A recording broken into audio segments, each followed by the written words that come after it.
ప్రకటన గ్రంథము 18వ అధ్యాయము. అటు తరువాత మహాధికారము గల వేరొక దూత పరలోకము నుండి దిగివచ్చుట చూచితిని. అతని మహిమ చేత భూమి ప్రకాశించెను. అతడు గొప్ప స్వరముతో ఆర్భటించి ఇట్లనెను, మహాబబులోను కూలిపోయెను, అది దయ్యములకు నివాస స్థలమును, ప్రతి అపవిత్రాత్మకు ఉనికి పట్టును, అపవిత్రమును అసహ్యమునైన ప్రతి పక్షికి ఉనికి పట్టును ఆయను.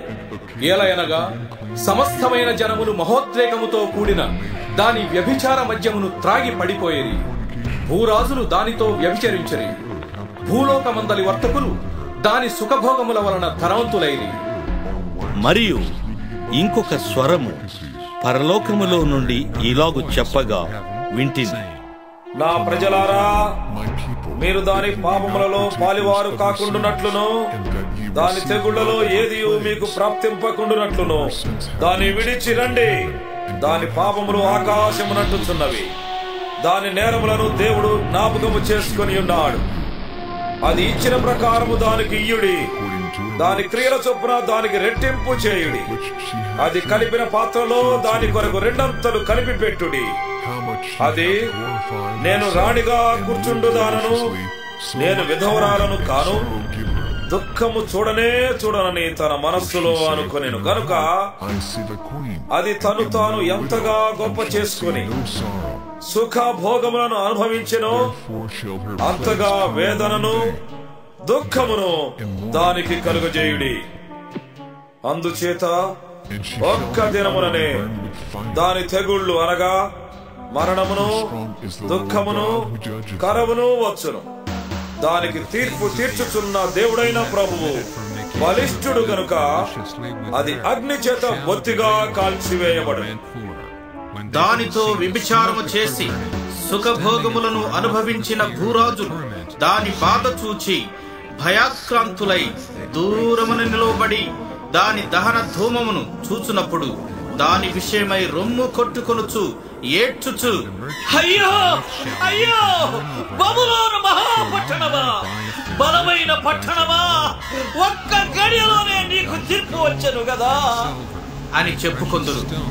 లోకములోని వర్తకులను ఆ పట్టణమును చూచి ఏడ్చుచు తమ సరకులను అనగా బంగారు, వెండి, రత్నములు, ముత్యములు, సన్నపు నార బట్టలు, ఊదారంగు బట్టలు, పట్టు బట్టలు, రక్తవర్ణపు బట్టలు మొదలైన సరుకులను, ప్రతి విధమైన దబ్బమ్రాను, ప్రతి విధమైన దంతపు వస్తువులను, మిక్కిలి విలువగల కర్ర, ఇత్తడి, ఇనుము, చలువరాళ్లు మొదలైన వాటితో చేయబడిన ప్రతి విధమైన వస్తువులను, దాల్చిని చెక్క, ఓమము, ధూప ద్రవ్యములు, అత్తరు, సాంబ్రాణి, ద్రాక్షారసము, నూనె, మెత్తని పిండి, గోధుమలు, పశువులు, గొర్రెలు మొదలగు వాటిని, గుర్రములను, రథములను, దాసులను, మనుషుల ప్రాణములను ఇక మీదట ఎవడునూ కొనడు.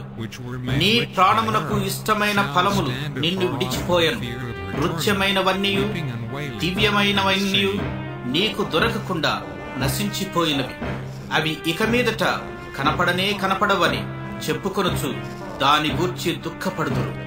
ఆ పట్టణము చేత ధనవంతులైన ఈ సరకుల వర్తకులు ఏడ్చుచు దుఃఖపడుచు, అయ్యో అయ్యో, సన్నపు నార బట్టలను, ధూమ్ర రక్తవర్ణపు వస్త్రములను ధరించుకొని బంగారముతోనూ, రత్నములతోనూ, ముత్యములతోనూ అలంకరింపబడిన మహాపట్టణమా, ఇంత ఐశ్వర్యము ఒక్క గడియలోనే పాడైపోయినే అని చెప్పుకొనుచు దాని బాధను చూచి భయాక్రాంతులై దూరముగా నిలుచుందురు. ప్రతి నావికుడును ఎక్కడికైనను సబురు చేయు ప్రతివాడును, ఓడవారును, సముద్రము మీద పని చేసి జీవనము చేయు వారందరూ దూరముగా నిలిచి దాని దహన ధూమమును చూచి, ఈ మహాపట్టణముతో సమానమైనదేది అని చెప్పుకొనుచు కేకలు వేసి తమ తలల మీద దుమ్ము పోసుకుని ఏడ్చుచు దుఃఖించుచు, అయ్యో అయ్యో, ఆ మహాపట్టణము, అందులో సముద్రము మీద ఓడలు గల వారందరూ దాని ఎంతని అధిక వ్యయం చేత ధనవంతుడైంది. అది ఒక్క గడియలో పాడైపోయినే. అని చెప్పుకొనుచు కేకలు వేయుచుండెది. పరలోకమా, పరిశుద్ధులారా, అపోస్తులారా, ప్రవక్తలారా, దాన్ని గూర్చి ఆనందించుడి. ఏలయనగా దాని చేత మీకు కలిగిన తీర్పుకు ప్రతిగా దేవుడు ఆ పట్టణములకు తీర్పు తీర్చి ఉన్నాడు. తరువాత బలిష్ఠుడైన ఒక దూత గొప్ప తిరుగటి రాతి వంటి రాయి ఎత్తి సముద్రములో పడవేసి, ఈలాగు మహాపట్టణమైన బబులోను వేగముగా పడద్రోయబడి ఇక ఎన్నటికి కనపడకపోవును. నీ వర్తకులు భూమి మీద గొప్ప ప్రభువులయుండిరి. జనములన్నీయు నీ మాయమంత్రముల చేత మోసపోయిరి.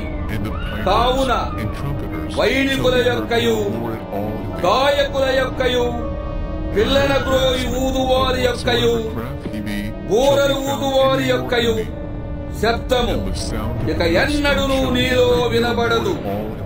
మరి ఏ శిల్పమైనా చేయు శిల్పి ఎవడును నీలో ఎంత మాత్రమును కనబడడు. తిరుగటి ధ్వని ఇక ఎన్నడూను నీలో వినబడదు. దీపము వెలుగు నీలో ఇకను ప్రకాశింపనే ప్రకాశింపదు. పెండ్లి కుమారుని స్వరమును, పెండ్లి కుమార్తె స్వరమును నీలో ఇక ఎన్నడూను వినబడవు.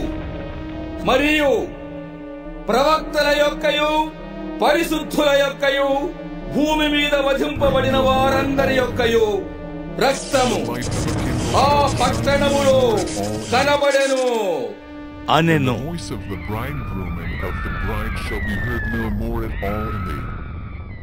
For thy merchants were the great men of the earth. For by thy source